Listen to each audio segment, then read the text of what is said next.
Welcome to the TrainRight podcast. Today we have distinguished author, runner, and speaker Alex Hutchinson joining us for the episode. So welcome to the show, Alex. Thanks a lot, Adam. It's great to have the chance to be here.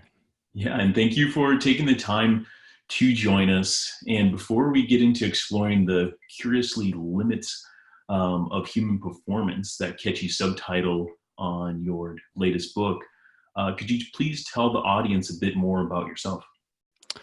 Sure. I guess I would describe myself currently as, depending on how specific I want to be, as a journalist or as a science journalist or as a sports science journalist or as an endurance sports science journalist, which is, that gets pretty nichey, but that's pretty much what I spend most of my time doing these days, is writing about the science of, running, cycling, triathlon, cross-country skiing, any sort of endurance sport. I do it for Outside Magazine. I have an online column there called Sweat Science, and I write for other publications too. And I have you mentioned a book that came out last year called Endure.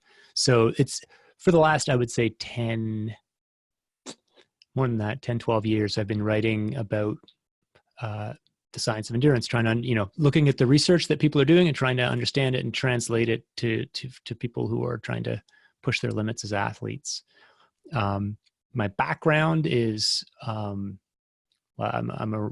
am and was a runner. I was a competitive runner. I ran for the Canadian national team for a while at a sort of national level. I didn't make the Olympics or anything like that. I was a miler, like 1,500 meter runner, but ran cross country and a little bit of longer stuff. Had some mountain running, and I studied. Actually, my background is in physics. I studied physics in university and worked as a physicist in my 20s until I saw the light and decided that was not as interesting as the science of endurance. So I became a journalist in my late 20s and gradually sort of gravitated to that niche. And I'm talking to you from Toronto, and that's where I'm from. And I moved back there probably 4 or 5 years ago after living in a bunch of places around the world. Gotcha. You've had, from what we just heard there, and also from what I have read about you, I mean, you've had a lifelong pursuit of trying to push the limit of human performance. And I think that has kind of led you to be where you are now, in the position that you are, both as an athlete and a writer / niche of all the things that you just mentioned. And that's exactly what we want to talk about on today's episode, is in the concepts from your book, Endure. So for those listening, if you haven't read the book yet, I do highly suggest picking up a copy and reading the entire thing. And then I would come back and I'd actually listen to this podcast again, because what we want to do is we want to take the concepts of that book and even go slightly beyond that. And I may even entitle the episode Endure Beyond, if you're okay with that, Alex. Yeah, absolutely. As long as we're not taking away the sequel of the book here. that could be a good title. Feel free to use that for the next title if you want. I like it. Beyond Endure, the hidden secrets or the actual practical applications. Yeah, no, it's a good topic. Yeah, no, I think we're onto something. So to kind of, in really, I want to recap the book, but as I said, there's so many good things in there. It's not going to be a spoiler alert, but in the book, kind of recap, you describe at great length the high level of physical training that needs to happen before, performance occurs. But from there, the mind is the new frontier of that progression. Based on your experience as an athlete and now writer, researcher, at what point would you describe that point in which the athlete is working more on the mind than the body? Or can you even distinguish that point? Yeah, it's the angels on the head of the pin question in some ways. It's like, how do you put your finger on that? So one thing I would say is, I would answer that with an analogy to sort of, when we think about energy systems and you think about aerobic energy systems and anaerobic energy systems, and the sort of the simplest way we think about it is, when you're jogging, you're using aerobic energy, and then at a certain point, as you pick up the pace, you cross over and you're using anaerobic energy and you've crossed over that threshold, and it's A or B. And of course we know in reality, it's not A or B, it's A and B all the time. You're always using a mix, and you're changing the mix of anaerobic and aerobic energy. So mind and body, it's never all physical and it's never all mental. I think often the way we think about it is that, and I think, so when I talk about the role of the mind, I try to be really careful to emphasize that, don't worry about that stuff. If you're not training, don't try and, do Jedi mind tricks to become a great marathoner or a great cyclist. Like, do the training, and then start worrying about the details. But even that, I would say, is maybe, I guess the thing that pops to mind here is, you don't just do body and then start the mind. They're always working together. So for example, if you take someone who is sedentary, and let's say they sign up and do a couch to 5K program, and so they're doing their first runs, it's obvious to us that they're changing their body, that they're taking this sedentary body and their heart is getting stronger, and they're maybe losing some weight and their muscles are getting stronger, yada yada yada. I think one of the realizations that sort of came to me over time, and that I guess maybe it's obvious to other people, but it wasn't obvious to me, is that even at that level, the sort of very beginning of physical training, part of the process is mental, and a lot what people learn in a couch to 5K program, and in some ways maybe even one of the most important things, is they start that road of learning how to suffer, of how to push themselves, of how to endure discomfort. And so in that way, that sense, they are working on their minds right from the start, and they're not going into some sort of brain machine and working on their minds or whatever. And they're not necessarily, doing, meditation or whatever. They're working on their minds by training. But that's an important, I think it's a really, really important part of it that is maybe underappreciated, how even at the very beginning, you're working on your mind. Now, for a mature athlete, let's say someone who's been training for 5 years or 10 years or whatever the case may be, it may be 20 years, you're not the low-hanging fruit of, am I going to improve my VO2 max? That mature athlete, you're scrabbling for smaller and smaller gains, and that's maybe where you could say, well, the next breakthrough maybe is going to come when you get your mind working at full tilt or whatever. But I think everyone at all levels is always working on both. Yeah. Well, I completely agree with you. And I, as kind of developing some of the content, to this and the questions to be asked, you kind of know, and as a coach, my background in coaching, you kind of know that. And I think that it comes down to an individual level. When I'm working with athletes, it's like, you have two athletes and this person is so in their head, they need to just focus on going hard and suffering in the body. But this person, the other person may be so focused on and so good kind of on the physical realm that they then need, that next level aspect of training the mind and the mental aspects of competition and flow of some kind. And I know flow is kind of a big topic, and you write about it in your book, and there's other great stuff out there. But I would say, if we kind of a twofold question, at what point would you say an athlete, okay, physically pretty good, okay, and now I'm going to work on the mental aspect? Those mental aspects, where would you steer someone toward in terms of what would be a good mental training exercise to work on for an endurance athlete that has the physical part, and what is that physical part? Yeah, that's a good question. And I will say, you titled this episode Beyond Endure, and it's one of the things in the book. I spent a ton of time trying to sort of establish, as much to myself as to anyone else, that this stuff is real, that, what's going on in your head really does matter. It has a measurable effect on performance. So then the obvious question is, okay, so what should we do about it? And you get to the end of the book, and you know, it's kind of like, well, there's some ideas, but it's it, it, establishing that it's a problem is not the same as figuring out how to solve the problem. So to me, that's still a really open question. Now, having said that, if I had to give one piece of advice right now that I took away from the research for the book, and I tried, sorry to meander here, I tried a whole bunch of different things. I tried, you know, computer-based brain training, and I tried electric brain stimulation, and I tried a lot of different approaches to try and improve my, you know, and I wrote about and tried a bunch of different approaches. The one that I think it has the best combination of it works, and there's good science to back it up, and it sort of brings together experience and research, is motivational self-talk, which is an old idea in sports psychology, right? Like it's been around for decades.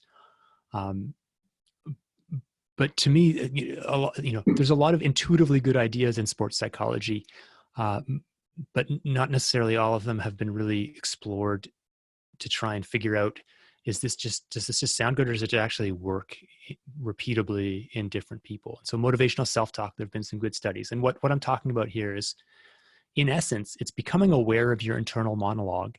It's listening to the voice in your head when you're in the middle of a race or a training run or a training ride. Identifying the statements that are problematic, identifying when you're in a race and saying, there's no way I can keep up with this guy. This is where I always blow up. You know, because those really are self-fulfilling prophecies in a way that goes beyond just cliches, that really, it does, you know, I don't think we can sort of go all the way down the rabbit hole here, but in a very real way, I would say, if you ask me what defines the limits of endurance, it's your perception of effort. It's how hard you think that effort is. And if you are telling yourself that you can't do it, then you're basically telling yourself that the effort is greater than you're willing to put up with. And so step one, become aware of the internal monologue. Step two, come up with alternatives, things you could be saying to yourself, like, this hurts, but I've done the training. This is what it's supposed to feel like. I'm ready for this. And step three, practicing that until it becomes second nature. So that at that moment, when your competitor starts to pull away from you, your response isn't, this is where I always blow up. Your response is, I'm ready for this. This is what I've trained for. And you don't have to think about it, because in a race, you don't have the luxury of like saying, all right, I'm going to do these 6 things, or I need to, in a race, it's got to be intuitive and just flowing. So I think there's good evidence that really works. Everyone's different. The words that you're going to use are different. People respond to different things. You have to just experiment and figure out what sounds good. But if you can make sure that you're not torpedoing yourself mentally in the middle of a race, I think that's the simplest, but also maybe the most effective way of tackling this stuff. Yeah, no, I completely agree. And as you're just sitting there describing that, you know, in detail, I think of not only for myself if I'm in a race, but also when I'm coaching my athletes and describing that moment where they either essentially came unglued from the wheel or they pulled away. And usually when they come unglued, it's, I was hurting really bad, and I started to tell myself, you can't do it, essentially. In the times where it stuck and they started to pull away, they would say, and this is what we would go over prior to the race, and what would happen would be that I was suffering, but I reminded myself that everyone else is suffering too. You know, and it gives you that little extra boost to go beyond. I was just reading a biography of Emil Zatopek. It's called "Today We Die a Little" by Richard Asquith. So Zatopek's maybe the greatest runner ever, certainly the greatest Olympic runner. He's the only person to win the 5,000, 10,000, and marathon at a single Olympics. Mm-hmm. Great book, fascinating character. But anyway, one of the things it talked about was his sort of one of his mantras was, and it's a cliche, lots of people have said it, but he's one of the ones who would say, when you're hurting and feeling like you can't maintain the pace, accelerate. And now it sounds like a sort of, Buddhist riddle or whatever, but it's the point is you're stuck in one sort of conception of what you're capable of and what you think. So if you're in the middle of a race and you feel like you can't keep up, you can't do this, you're not that you actually may be feeling like you physically can't keep up with that competitor who's pulling away from you. And that's totally an illusion, because if you're halfway through a marathon, say, and someone's pulling away, if someone suddenly said, change of plan, instead of a 26-mile race, it's going to be a 14-mile race, so there's actually only a 1 mile left, of course you could speed up. You only can't speed up in the context of what you believe you're capable of for the rest of the race. So you're never dealing with a true physical, like you're almost never dealing with a true physical limit, like I actually can't make my legs move that fast. What you're dealing with is I know I have this long left, I need to balance my expenditure, make sure I don't blow up. So I can't do that within the confines of how hard it's going to feel. So Zatopek's advice is, you feel like you can't keep up, shake that off, just pick it up, force yourself to speed up. Now, it's not magic. It doesn't mean that you're automatically going to be able to sprint for the rest of the marathon or whatever, but you're going to get out of that false headspace that's telling you physically can't. And then you're going to find out, well, maybe you can close the gap, and maybe you're going to get gapped again in another mile, who knows? But you're going to discover that at least at that particular moment, that didn't have to be the end of your day, because you've called your own bluff that actually, no, physically you can go faster. Yeah, I absolutely agree. And I think to kind of recap that mind and body aspect of it is, once you're fit to the point where you are, achieving some of these goal events or hitting your peak times and things like this, that's when it makes the most sense to start paying attention and focusing on the self-talk, the negotiation that goes on in your head. Until then, it's like, let's get threshold up, let's get the pace up, and get fit. Yeah, I mean, absolutely. There's all of this. If you're not fit, if you're, the size of the bottle is finite, and you want to get everything out of the bottle. But if you've just got a little sample vial, as opposed to a 2-liter bottle, or a 1 quart jug or whatever, it's always better to have the maximum physical capacity you can have. But I would say, like, look, there are times when you might, for various reasons, run a race when you're not at peak fitness, and the fundamental challenge remains the same. So, like, when I was studying in England, and I had a knee injury that kept me out for almost 2 years, and but I still had a chance to run from my university there, just before, as I was just starting to come back, and I was like, this could be the last chance I ever run for a college team. So I'm going to race, even though I've been out for almost 2 years, and I've reached the point now where I'm running 4 times a week, no more than half an hour at a time. But I'm going to run a 12K cross country race because I'm going to be part of the team, and I'm going to try and help us win this race.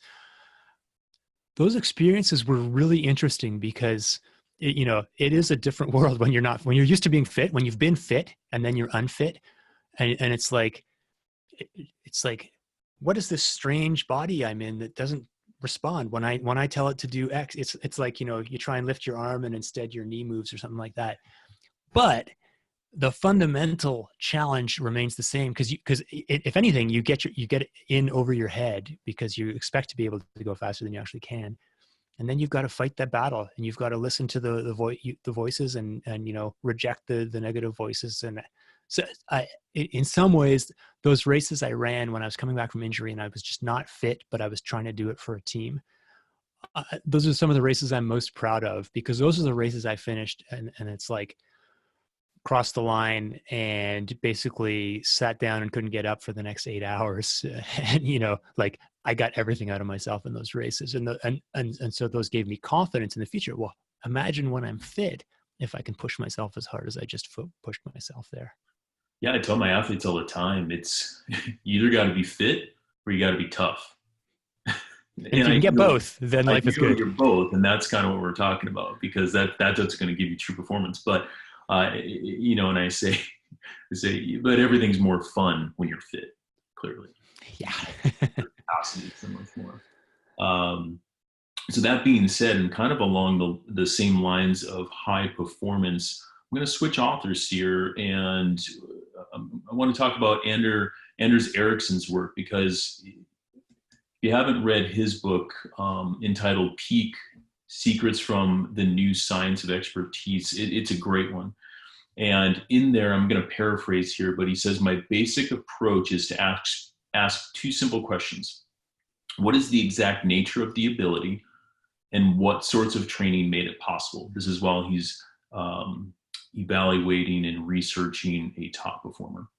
And he says that he's never found an ability that he could not explain by answering those two questions. So, Alex, I'll ask you, in all of your research thus far, have you found any athletes or any stories of athletes that were unbelievable that you couldn't describe? Yeah, that's interesting. So there's a few different ways I can answer that. One is I can say there are some stories that are unbelievable because they probably shouldn't be believed, that they're not true. So one of the things I went into in the book is like, okay, what, because I was talking about reserves of energy, like being able to push beyond what feels like your physical limit. So what about these stories of, someone's trapped under a car and, the bystanders lifts the car off the person, with this hysterical strength? Is that believable? Mm-hmm.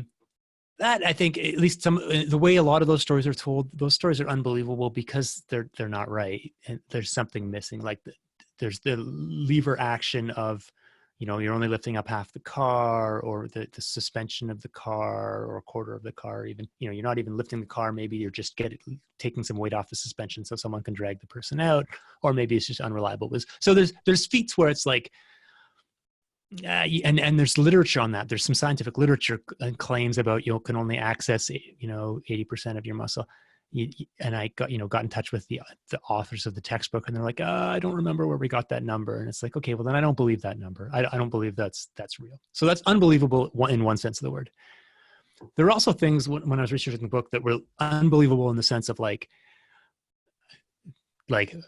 if this wasn't a really trusted source, I wouldn't believe it. And the example for that is like, I was looking into oxygen as a limiter. Like, do we really, to what extent is, like, if you're not breathing deeply enough, is lack of oxygen a limiter? Well, okay, what happens if you don't breathe at all? What happens if you're a free diver? And I wasn't familiar with free diving. We don't do a lot of free diving. Well. Yeah, it's like, whoa, you're telling me that with no trickery, no like pre-breathing pure oxygen, the world record for breath holding is 11 minutes and like 35 or 40 seconds. And the record for diving deep is like 305 feet or something like that, or 330 feet. I can't remember exactly, like diving straight down. And so that's not even like, you hold your breath is one thing. You're diving down 300 feet. Your pacing becomes pretty crucial, because if you've misjudged by 1%, you're going to die because you're not going to make it back up to the surface. So that stuff I found unbelievable in the sense that, I could feel neurons exploding in my head, but it's true. It happened. So that gets at your question of like, is something like, how are things unbelievable in this, or believable or unbelievable in the sense of like, can we make sense of them? How did someone get from here to there?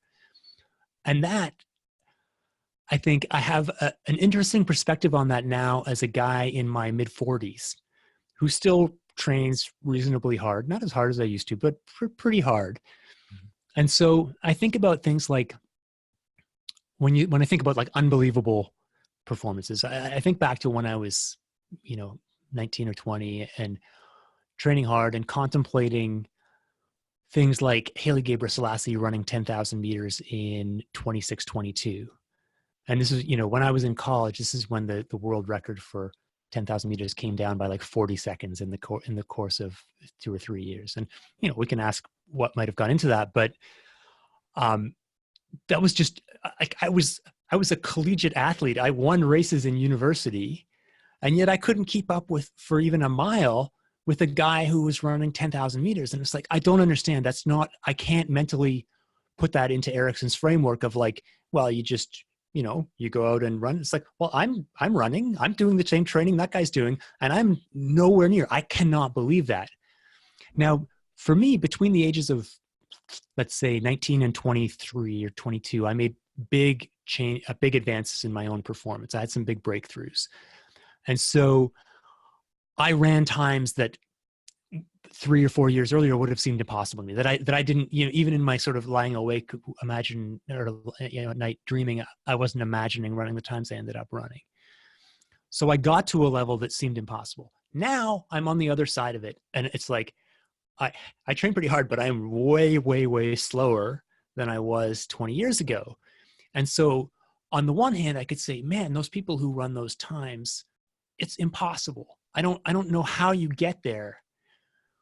But I could also say that about my own times from where I was 20. It's like, now I go out for a run and I look at the pace and I'm like, I just did like a mile reps, and the pace on my mile reps is slower than I used to do, a 16-mile threshold run that was like no big deal. It's impossible. Nobody could do that, but I did that. And I know that I did that, and I know what steps I took to get there. I know what the training that allowed me to get from low to high, and now I'm back at low, and it seems crazy, but because I'm on the other side of the curve, I've already seen that it was possible for me, for my body, to do those things that seem so crazy. So sorry, that's a long answer, but I guess what I'm saying is, I see what Erickson is saying, and I see it, and I sort of feel it viscerally. Like I understand, because I've been from a place where I was training hard, and then I got faster, a lot faster. And then now, thanks to the way, the passage of time, I'm slower. And it's like, okay, I can see that there can be, I don't feel different than I did 20 years ago. I train hard. I go out and do, like, I feel like I'm running fast, but it's just like, really? That was how fast I ran that mile? What the hell? How did I do that 20 years ago? How was my body capable of moving faster when it feels like I'm sprinting right now? And this may be to Erickson's point, but I'll kind of thinking of this as a question. When you ran your fastest time that you did, say in university, how many hours of training did you have leading up to that point? Yeah, it's a good question. I wonder, I mean, yeah, 10,000 or not 10,000. When I ran probably my single fastest, it's hard to compare across events, but probably my best performance was probably when I was 21, and I started training when I was 15. So the rule of thumb, like 10,000 hours, often is sort of, you think of it as 10 years, and I'd been going for 6 years. Now I think I would have got better, because that's when I got hurt. And so I don't think that was necessarily a true peak. I think I still had improvement in me, because I was a fairly conservative trainer, building up gradually, not just sort of like, I think I had room to improve, but it got derailed by injury. So I wasn't at 10,000 hours. But I had put in a lot of training. I was also not just sort of, rolling out of bed and saying, I wonder how fast I can run today. And I think, when I think about the 10,000 hour rule, which has obviously become,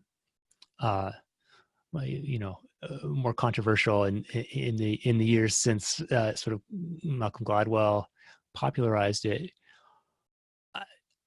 I think if you look closely at what, even at the way Gladwell phrased it, it was never like do 10,000 hours and you will, like, there's that guy who quit his job at never having played a full round of golf in his life, and decided to, after reading Outliers, decided to become a professional golfer. This guy in like Washington State or something, and he spent 8 years or something, and he became a really, really good golfer. He did not become a professional golfer. He put in his 10,000 hours. He became like a 2 handicap or something. And that's actually to some, you could say that, well, that proves 10,000 hour rule is wrong. But to me, it's like, it proves exactly what any sort of rational person would have said the 10,000 hour rule is about, which is that it takes a lot of hours of practice, and not just mindless practice, but of deliberate practice to come close to maximizing your potential. Now, different people have different potentials. It's, there's no amount of practice that's going to make me a center in the NBA. And that's an obvious thing because you can see that I'm not 6'10", but there are a lot of other traits that are just like height, but they're less visible. That whether it's,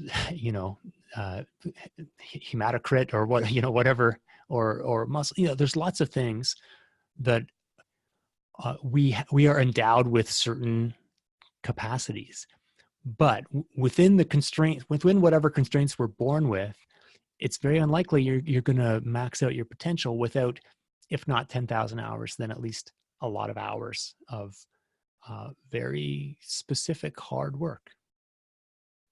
Yeah, completely agree with that. And that's also Erickson's point. And what for the audience, what we're talking about here is, again, read Erickson's book, but that's what Malcolm was talking about with the 10,000 hour principle was citing a lot of Erickson's research. And what Erickson kind of came away with was, well, whether it's 7,000 or 12,000, the point is that there's a lot of training that goes on with that. And I think it kind of comes back to our mind versus body training aspect. It's not one or the other. At some point, there is a shift toward one versus the other. But mindless training will become foolhardy at some point, right? And just like what you were saying before, you can't think your way, into achieving a world championship. You actually need to take some action on that and move your body and do the right training. Yeah, I mean, and you could imagine, and in fact, you don't even need to imagine it. There are companies selling devices where it's like, you can get your training by just hooking up electric current to your muscles, and it's going to stimulate your muscles, and it's going to make you fit or whatever. And it's like, so you can imagine this. What, could you have a mindless model? Maybe I could get super strong just by, while I'm sleeping, or like while I'm comatose, or while I'm watching TV. I've got electricity making my leg muscles lift, twitch and lift heavy weights. And it's like, anyone who's involved in sport knows that's never going to do the job. It's never just about how big your muscle fibers are. It's never, it's about how you use them, and on multiple levels, like both just in the way you contract your muscles, your brain has to be involved. It's not just brute force. It's like, how are you pedaling that bike? Exactly. How are you pressing or pulling or moving around that circle? And then there's the bigger picture of the tactical decisions, of the motivational factors, and all these things are tied in. So you can, if you imagine the sort of Frankenstein model of training where you're just hooked up to a machine, that you can, intuitively that that's never going to do the job. Yeah, absolutely agree. So speaking of high performers, we recently saw the marathon distance run being ran under 2 hours. Back in September, you and I were at the Endurance Coaching Summit hosted by Training Peaks in Boulder, Colorado. And I know where this is going. Yes, of course you do. Now, I don't recall what year you said that this would be done, but I do remember you saying that it was further out into the future than 2019. So Eliud Kipchoge ran it in 1 hour, 59 minutes, and 40 seconds. I'm guessing you were a little surprised. I was surprised. And at that summit, at the Endurance Research Summit or Endurance Coaching Summit, someone asked, like, do you think Kipchoge will do it in Vienna? And I said, no, I think the odds are 10%, 20%. I can't remember exactly what I said, but my sort of rule of thumb is, in all predictions and bets on the marathon, always bet on failure. It's a safe bet because the marathon induces a lot of failure. It's a low percentage game. So I was surprised. Now, I mean, there's a couple things to say about Kipchoge's record, which was amazing. And Kipchoge is among my heroes. It's not a world record.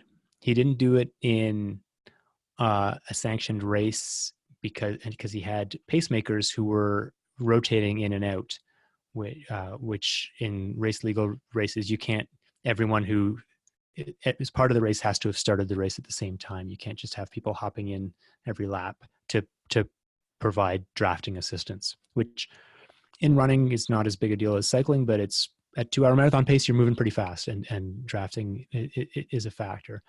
So in terms of my, salvaging my predictions, like, well, he didn't do it in the under record legal conditions. And the other big elephant in the room is the shoes. He's wearing shoes. I don't think the shoes are cheating necessarily, but they're faster than even. We don't know much about the shoes. He wore a prototype shoe in Vienna, which we don't know much about, except that it's assumed to be better than the previous version of the shoe, which was the Vaporfly Next Percent, which was supposed to be better than the Vaporfly 4%, which was supposed to be 4%, which I think good evidence suggests is 4% faster than Nike or anyone else's best previous marathon flats. So when we see someone getting faster each year for 3 years, but then the shoes they're wearing are demonstrably faster each year for 3 years, it becomes, this is a sensitive debate where people get pretty upset if they feel like you're trying to take something away from Kipchoge, or on the other side, people get upset because they feel like the shoes are cheating. I'm somewhere in the middle. I think there's a difficult discussion to be had, but you can't discuss Kipchoge's accomplishments without acknowledging that changing conditions like the shoes almost certainly played some role in his ability to do what no one thought was possible. Now, I will say, it's not like every guy on the street corner is going out and running a sub-2 marathon because the shoes are, equipped with jetpacks. Kipchoge is still doing something that's that only he has shown that he can do. And that I think the mental side is hugely important to I think, especially if we go back 2 years to the Breaking 2 project, where Kipchoge ran 2 flat 25. So he missed the 2-hour barrier by 25 seconds. And there were other runners in that race. I think that, if anything, was maybe the biggest mental accomplishment in this sort of road to 2 hours. Because at that point, nobody had run anything faster than 2:02:57. So he took 2.5 minutes on. Now, it doesn't matter what shoes you're wearing. You can be, he's got all the aids in the world. To go out and run, pass through the half marathon in under an hour was an act of tremendous courage and confidence that I'm not sure anybody else in the world was ready to handle. Yeah, and I think as I'm listening to you all right now, it's like all the things allowed him to go sub-2, but that mental, again, we're back to the mind body thing, right? The mental aspect of, we have just broken 2 hours. Where do you think that is going to take the marathon as a race, as a macro component to all of us? Is it a Bannister effect?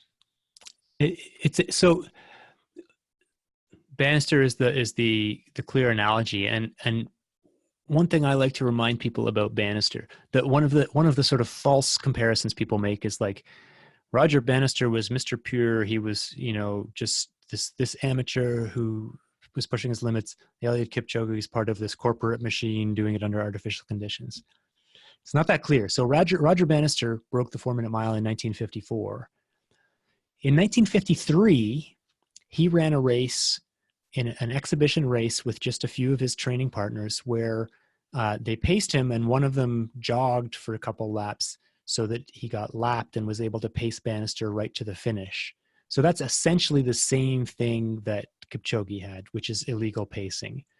Now that he ran 4:02, which would have been a British record, but the record wasn't ratified because they decided that he'd broken the rules with this illegal pacing. But if you read his autobiography, he said, yeah, so, the record wasn't allowed, and that's the correct decision. But after that race, he knew there was only 2 seconds separating him from a 4-minute mile, and he knew he could get those 2 seconds.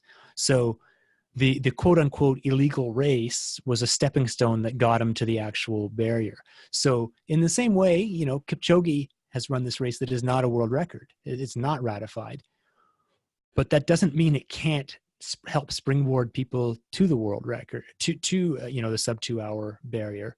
And even like when he ran 2 flat 25 in 2017, also under non-record eligible conditions, once that happened, I remember I was there in Italy watching it, and just my thought at the time was like, times will never sound the same. It doesn't matter. All the asterisks, all the sort of like, yes, but he did this and he did that. Nonetheless, the man covered the distance in this time. And now when other people go to big city marathons and they go through the halfway mark in 61 minutes, they're not going to be like, oh my God, my legs are going to fall off. They're like, well, Elliot did it in 60 minutes. Maybe I can do this. And so after that, I was like, I predict that Kipchoge is going to slice a big chunk off the world record in Berlin, that he's going to do it, in a record eligible race. He's going to run 2:01. And then it rained in Berlin that fall. And then he went to London, and it was the hottest London marathon in history. And then finally, a year and a half later, he went to Berlin and ran 2:01 in a record. That's the current world record, 2:01:39. So I think these events, despite all the asterisks, have a real effect. And they have a real effect on how people like Kipchoge and other elite athletes, because if Kipchoge does it, the other people are out there thinking they can do it. Now, in terms of the rest of us, it's not convincing me, and it's not convincing anybody else like me that they can run sub 2 hours for the marathon. But boy, oh boy, is there something going on in the marathon right now. And some of that is the shoes. But I also think it's kind of sparked, one of the criticisms of the shoes initially was it's all just a big placebo, right? Like all these studies suggesting that people run faster in carbon fiber plate shoes. It's just because they think they're going to run faster. Now, I don't think that's correct. I think that I'm more or less positive that there are real physiological biomechanical effects to running in these shoes. But I think there is also a placebo effect. I think people are going out there and spending a fair amount of cash on these fancy shoes. And other companies are introducing them over the next few months. We're going to see a whole bunch of carbon fiber plate shoes, which will take it from the purely Nike thing to a more general phenomenon. People are spending money on the shoes, and they're changing they're using that $250 to change their internal monologue to say, yeah, I can get that Boston qualifier. I can run 5 minutes faster. And they're attributing it to the shoes, which is, maybe good, maybe not. But either way, it's having the effect that it's helping people push limits. I think they're going to have to, if these shoes don't get banned or severely restricted in the next 6 months, which it's looking less and less likely, they're going to have to rewrite the Boston qualifying standards. They're going to have to rewrite probably the Olympic qualifying standards, because everybody's getting faster. Well, we've been buying carbon fiber bikes since '96, so Well, I mean, just like it did after Project 96. The analogy is, the really interesting analogy is the hour record, right? Where the authorities were like, this is no good. All the progress is the result of technology and position changes. Let's go back to Eddie Merckx's day. Everyone's got to ride a 1972 bike. Now, I can totally respect that rule. I can totally understand the rationale, and it makes sense. But the bottom line is, it killed the sport. It killed the interest in the hour record for a decade. Nobody cared then. It's like, well, look, I don't want to go ride like a velocipede or whatever they're called, a penny farthing to try and set the record. I want to ride the best bikes that are available. And so, whatever it was, 20 years later or 15 years later, they finally said, okay. You can ride whatever bike, more or less whatever bike you want to set the hour record. And all of a sudden, boom, people are interested in it again. And so running has to consider that dilemma, that they may say, well, in the interests of purity, everyone should run in, the best shoes circa 2000 or whatever. Excuse me. But, running is ultimately about entertainment and participation. It's a mix of those two. And so the people making the rules have to think carefully about the sport, the purity of the sport, but also what the people involved in it, including the people who are, the thousands of people who are out trying to BQ or, run the marathon majors, what they want to. It, that's complicated. Even though instinctively my feeling is, hey, let's not let technology swamp the competition in the sport. I'm not sure that's I'm not sure it's possible to successfully restrict those shoes without alienating a whole bunch of people who are important to the, as spectators to the sport. Yeah, it's an interesting topic, and love hearing your thoughts on it. It'd be interesting to talk at the next coaching conference and see where we're at with it over the next years. But I think I would be, as we're talking about breaking limits and breaking barriers that the athletes are doing, I think it's also important to talk about limits that we put on ourselves as athletes or as coaches, perhaps putting limits on their athletes. And what I mean by that is I've been thinking about this a lot actually recently with some of the coaching aspects I've been trying to implement with my athletes. But you wrote a great article recently. I think it was just this week in Sweat Science. Oh, the Foucault one? Yeah, the Foucault. Yeah. That was just this week. Yeah. So hop online, go to Sweat Science column in Outside Magazine, and the title of that article is "What Philosophy Can Teach Us About Coaching." So, kind of just to summarize that for us, Alex, can you describe to the audience how this could apply to the mental training aspects and what you're trying to deliver there?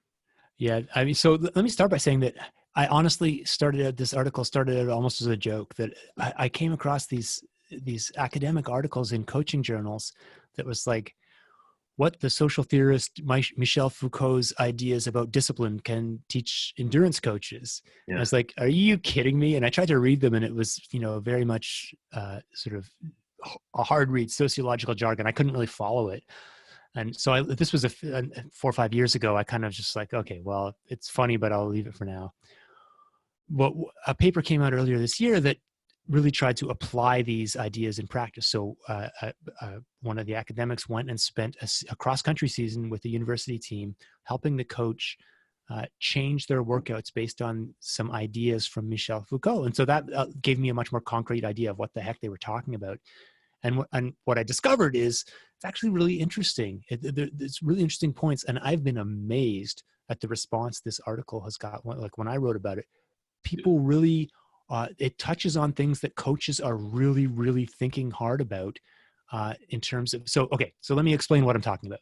Sure. Foucault in 1970, who's the social theorist, Michel Foucault, wrote a piece in the 70s about the history of prisons and the penal system.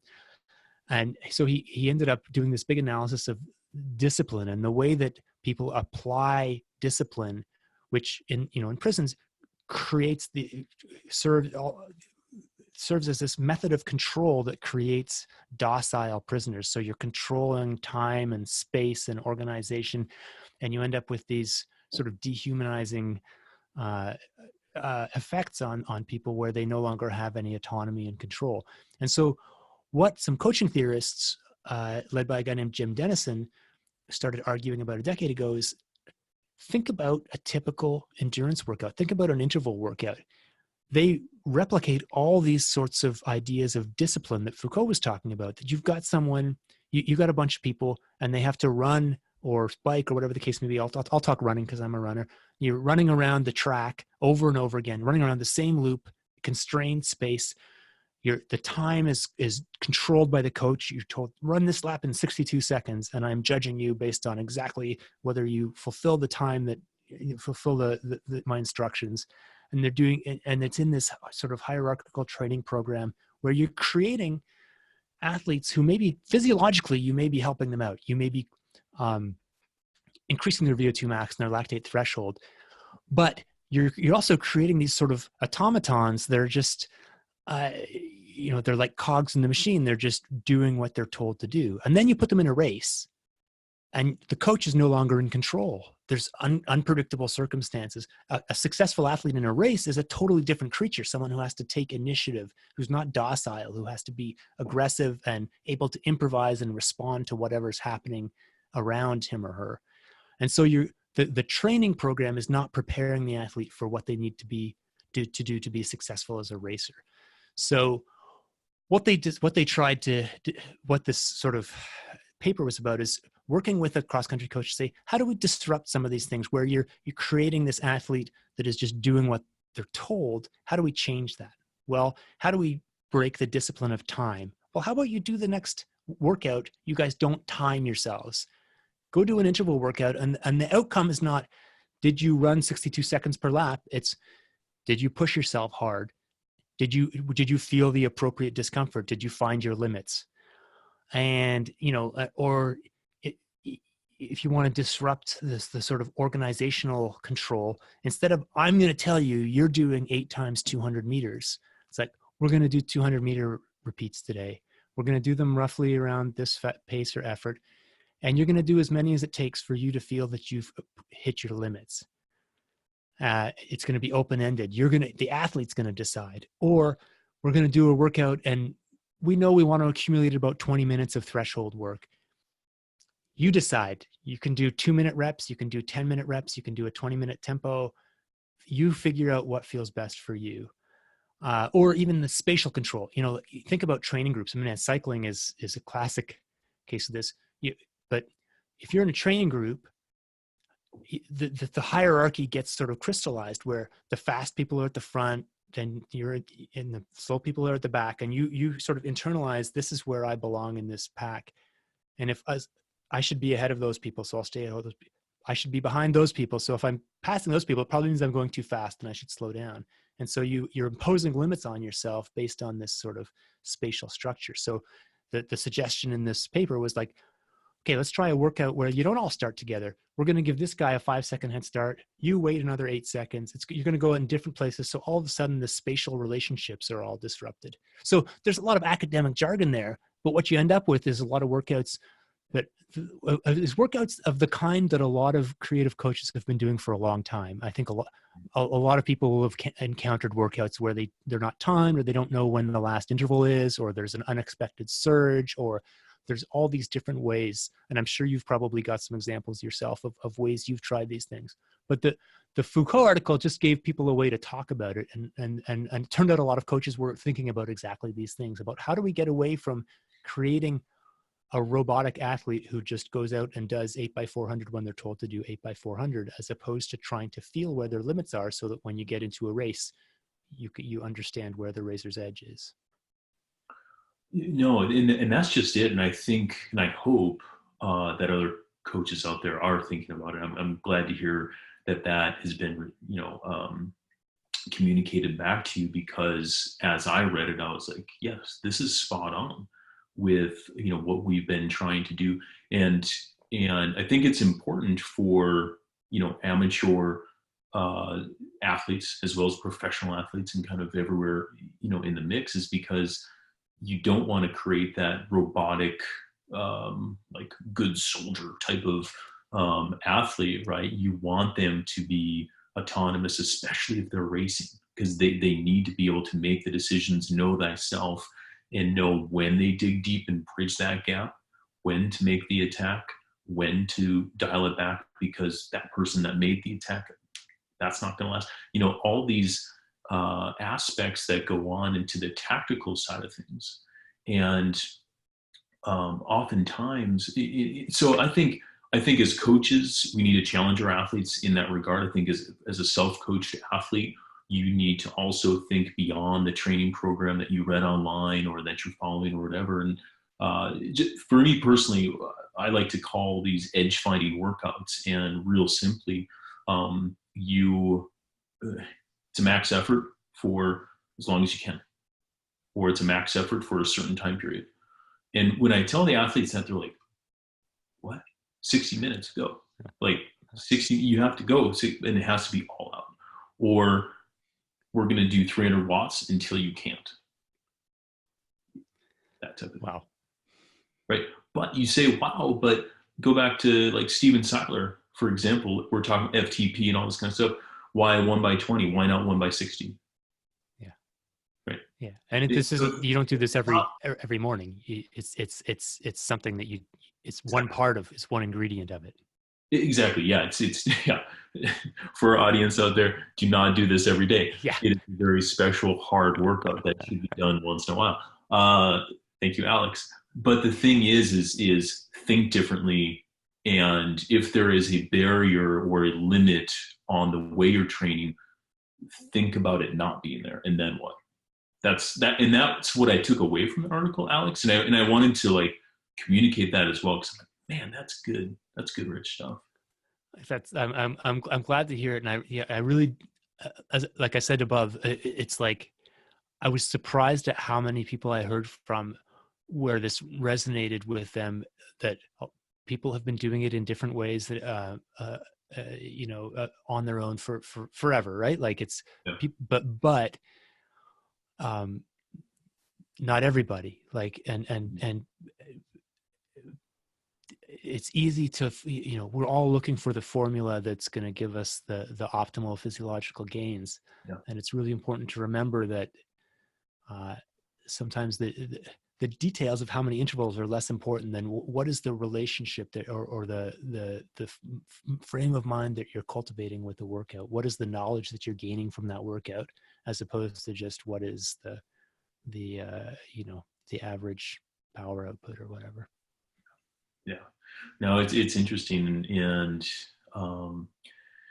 it's interesting to think about as we progress as kind of this athletic society and in this endurance community. And one thing I want to kind of transition to as we're starting to wrap up now is your thoughts on the future of endurance performance. And so with everything that we've talked about with mind and body, the different technologies that are coming out in shoes and in bikes, and the different technologies that are coming out in training our bodies and our minds, for that matter. Like, where do you see this whole thing going? Artificial intelligence, technology, equipment advances. Where do you see the athlete, and where do you see the coach?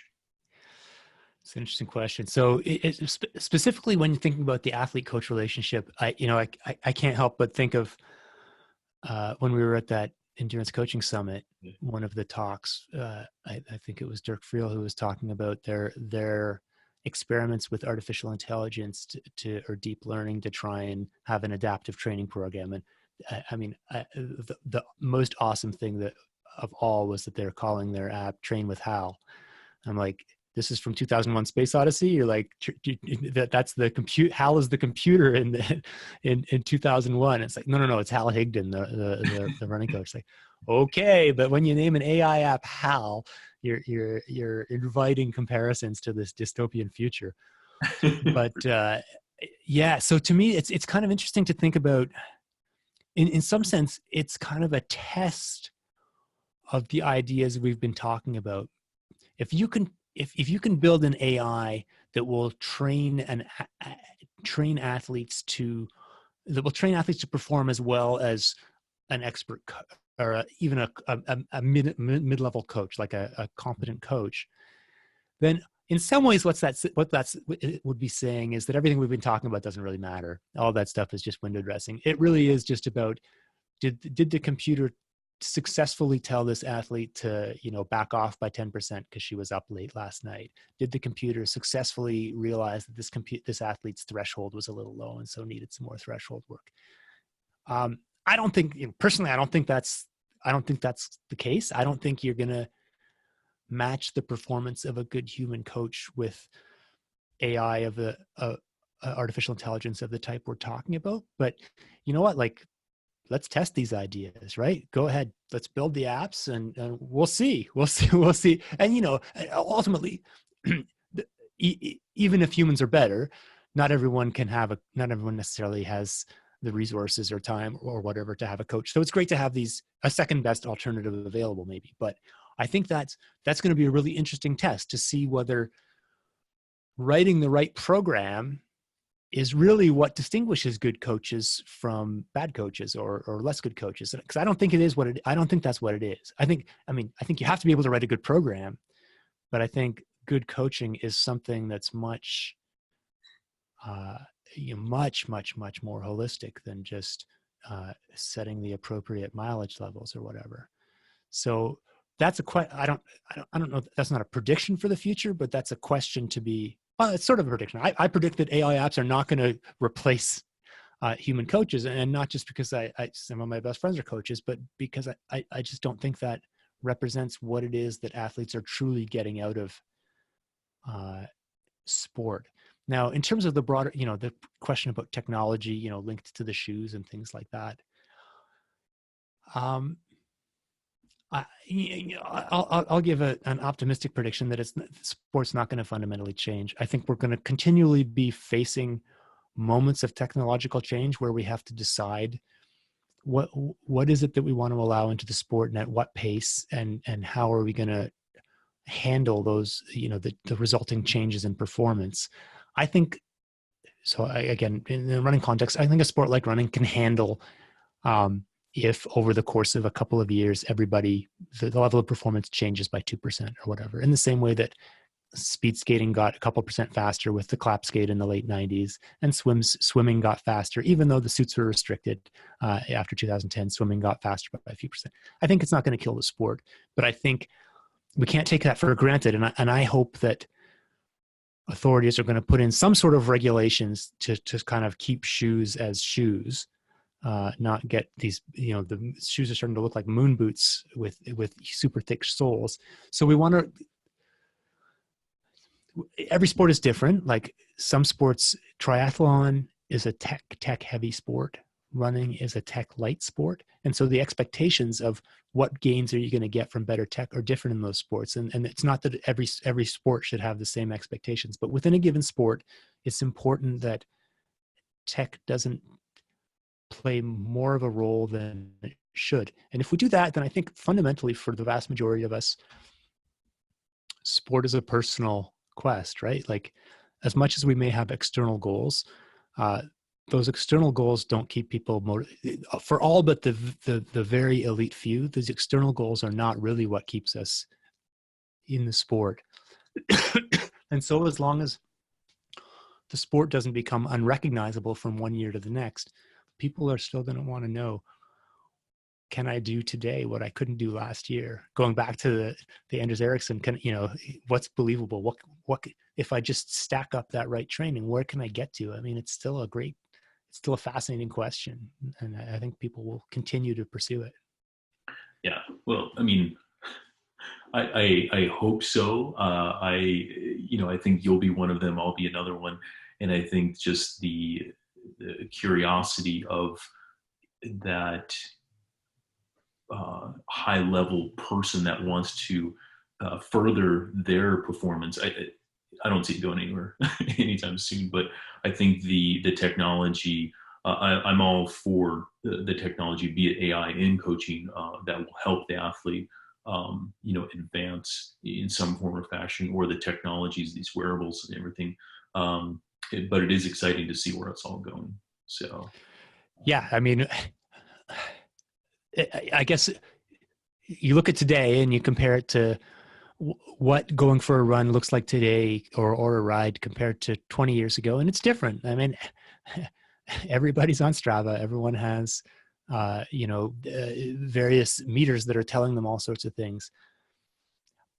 But if you scratch a little deeper, it's not different. I mean, the reason people are on the bike now is the same as the reason people were on the bike in the 70s and 80s too. And so I hope that the sports may look a little different in 30 years. There may be different trappings, but I think the core will stay. As long as we're careful, as long as we do this thoughtfully, the core will stay the same.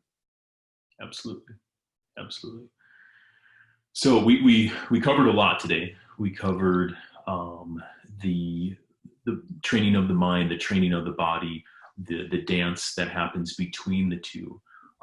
We've covered the sheer amount of volume that goes on to being a high performer. We've talked about breaking 2 hours in the marathon. We've talked about breaking barriers and limits, and even the potential future of where this is going. So I really thank you for being on the podcast, as a guest on the TrainRight podcast. But as we kind of transition out, I'm going to ask 3 questions that will hopefully give our audience a few takeaways that they can apply right to their training. So if you're ready for it, let's do it. Fire away. Okay. All right. When it comes down to just the very core of training, let's just say specifically a threshold training session, based on everything that we talked about today, when would you tell an athlete or an audience member, when would you tell them to stop? So my answer to that will actually be almost the opposite of everything we've been talking about, but let me explain. Sure. I would say, in general, as the default position, speaking in a running context, since it's running what I know best, if you start a workout, you should have a pretty solid idea of how far or how long you're going to go in that workout, how many reps you're going to do, whatever the structure of the workout is. And, 90 whatever % of the time, that's what you should do. You should know in advance how long it's going to be, how hard it's going to be. Despite everything I said about not wanting to be a robot athlete, I mean, because ultimately, in a race, you have the race, you can't decide, well, I'm running 5K, but you know what? I'm feeling great today. Let's make the race 5.5 K today because I think I can pass someone. Or not feeling it. I think it's going to be a 4K race today. No, the race is 5K and your goal is to get as much as you can out of yourself within that framework. And so I think most workouts should replicate that experience of here's your parameter, judge your effort and most workouts aren't all out, but so you should feel this relative level of effort, and by the end of the workout, judge your effort over the course of that workout. And if you go too fast and have to stop early, that's okay. But but I would say it's preferable if you go too fast, you should still finish the workout and understand that you screwed up.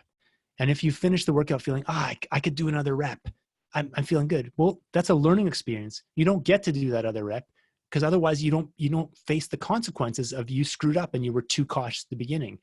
You remember that for next time and you go harder. So I think that's an important feedback cycle. Now, I also think it's important that not every workout is like that. Like we were talking about, that we do some of these edge finding workouts that you're talking about where the parameters are changed and you are, you're pushing yourself in a different way. And in that case, that's a different thing. But I think that for the default workout, you should have a plan before and stick with it. Now, how do you decide when to deviate? Sometimes you should deviate. And so for me, one key piece of advice I would give is you should know how it should feel. And you should be able to compare that to some external metric like your splits, how fast you're going, or maybe on cycling, your power output or something like that. If those two things start to diverge, if you're like, I'm pushing as hard as I think I should be pushing, but my pace is not what it should be, then that's the time to say, I actually need to back off. Things are not right. So I'm going to stop early. Or if you're like, man, I'm pushing as hard as I think I should be pushing and I'm just blowing it out of the park. Maybe that's the day to say, you know what, I'm going to do extra today. Today is a day that I'm feeling great. But I guess, so all of that's important, but I would say my default rule is, man, finish what you start and know what you're planning to do, unless it's the workout that's designed to specifically to mess with that. Perfect. That's a great question. So if you were an audience member, here's question number 2, and you were listening and you heard us talking about transcranial direct current stimulation, would you recommend to that person to get one of those devices and use it in their training? So short answer, no, I wouldn't recommend it. Having said that, I've used the Halo device. I went last summer on a week-long electric brain stimulation cycling tour with the Bahrain Merida cycling team in Italy and France. And so I was trying it a couple times a day. So I guess what I would say is, it's okay to be totally curious and to love the tech and to want to try it out. If you want to try it out for the sake of like, I really find this fascinating that apparently stimulating your brain might be able to have some effects, by all means, if it's fun for you, do it. But if you're doing it just for a competitive edge, then I would raise two red flags. One is that the evidence that it works is still highly contested. It's very hard to tell whether, like, I was more optimistic about it 2 years ago, but as more research has come out, the picture has gotten less clear instead of more clear. So I think there's something going on there, but whether it reliably boosts performance, I'm still unclear. So you're maybe spending money and time and energy on something that is highly unclear that it actually works. And second of all, goes back to this idea of what is it you're trying to get out of your training and competition. And to me, part of the challenge in cycling is seeing how hard or how far you can push yourself. And if there's kind of a button that just allows you to get more out of your muscles without actually trying harder, then I find it tricky ethically. So I'm torn about it. But to me, if I was the emperor, I would probably say let's ban this in competition at least. I'm very middle of the road. I could be convinced in the other way, but so for those reasons, I would say, you know what, do it if you're curious, if you think it's cool, if you like that sort of self-experimentation. Don't just do it to try and win the next race. Yeah, I like that answer. So question 3 coming at you, but the qualifier beforehand is you had a whole chapter in your book regarding fueling for endurance performance. So I do know that we could have a podcast completely on fueling. But the question is, if I'm an average weekend warrior, where do I start to explore what works for me on my long runs or training rides? Let me give it maybe a slightly unorthodox answer. Is in terms of where to start, I would say the best place to start is to figure out what your baseline is without any fueling. Like, I think there's zero doubt that fueling properly will enhance your performance. That goes without saying for extended, if you're out there more than a couple hours. But I think a lot of people end up with this sort of massively over exaggerated dependence on their fueling plans to the point that they think that they can't, the sort of the ultimate symptom of this is in the running world is you see people out with their fuel belts, and it turns out they're out for like a 5-mile run and they've got like 3 bottles strapped to them, as if they're, on a special forces mission for a week. And it's like, it becomes a dependence that's hindering. So to me, it's like, start out by proving to yourself, by knowing that you can go out and run 2 hours without drinking or eating anything. And, assuming you're not in the Arizona desert or something like that, depending, environmental conditions matter, but Right. get a solid sense of what you're capable of, and then see how you can enhance it by, if it was my advice, I would say by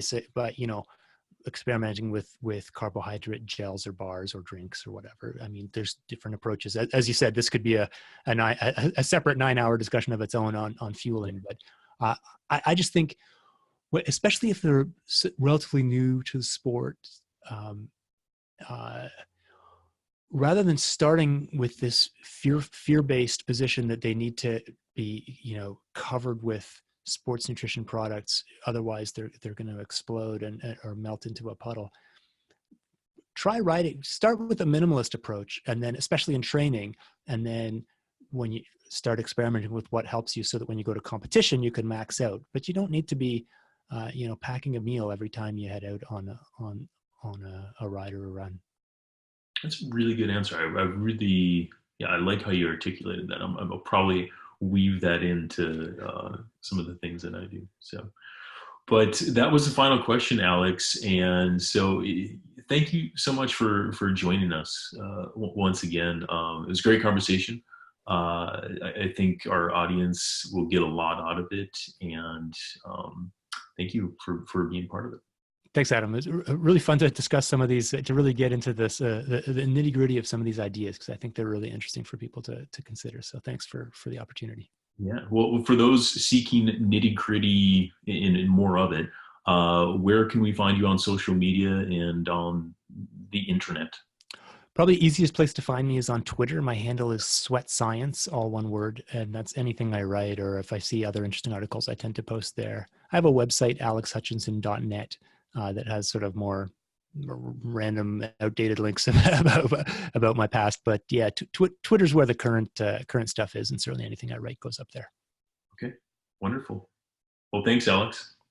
Okay, thanks, Adam.